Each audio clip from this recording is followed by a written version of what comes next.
عن البراء حدیث نمبر 256 256 عن البراء رضی اللہ عنہ ان رسول اللہ صلی اللہ علیہ وآلہ وسلم كان اذا افتتح الصلاة رفع يديه الى قریب من اذنیہ ثم لا يعود. براء یہ نیا نام ہے، یہ صحابی ہے. البراء نام لکھیں آپ ان کا، البراء. اچھا نام سے پہلے لکھیں ابو عمارہ، ابو عمارہ البراء، ابو عمارہ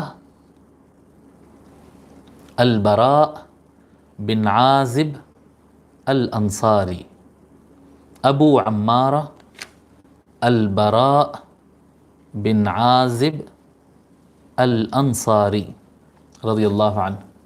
البراء بن عازب یہی نام آپ کو حدیث کی کتابوں میں زیادہ تر ملے گا، البراء یا البراء بن عازب رضی اللہ تعالیٰ.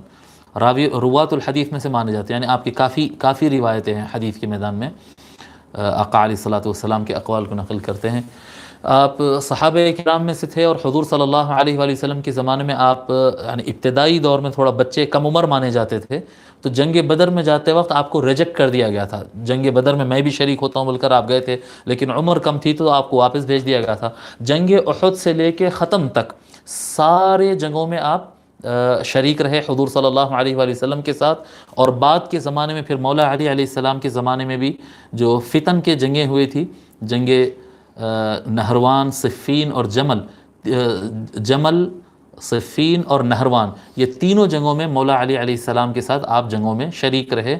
اور براء بن عازب رضی اللہ تعالیٰ عنہ کا انتقال 72 ہجری میں ہوا، 72 ہجری میں آپ کی وفات ہوئی.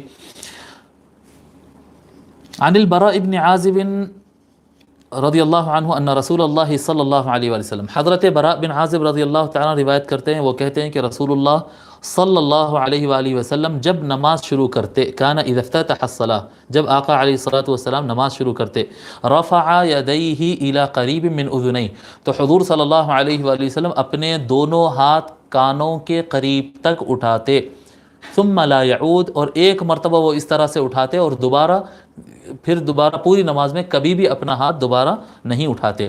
اب یہ روایت دیکھیں، قریب من اذنیہ، کانوں کے قریب تک اٹھاتے.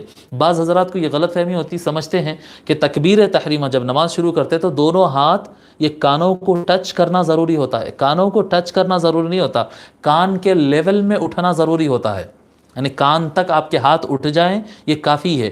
اب یہ ہے کہ اساتذہ کرام بچپن میں جو ایسا سکھاتے کہ یہ کان کے لولیوں کو، یہ لولکیوں کو ٹچ کرنا جو کہتے ہیں، اس کی وجہ یہ رہتی ہے کہ کنفرم ہو جانے کے لیے کہ میرے ہاتھ وہاں تک اٹھ گئے، جی ہاتھ یہاں تک اٹھ گئے، کانوں تک اٹھ گئے، یہ کنفرم کرنے کے لیے ہے. ورنہ اگر کوئی اس طرح سے اللہ اکبر کہے کان کو ٹچ کیے بغیر، اس طرح سے اللہ اکبر کہے تو وہ بالکل سنت کے مطابق ہے، صحیح طریقے پر وہ چل رہا ہے، کان کو ٹچ کرنا لازم نہیں ہے.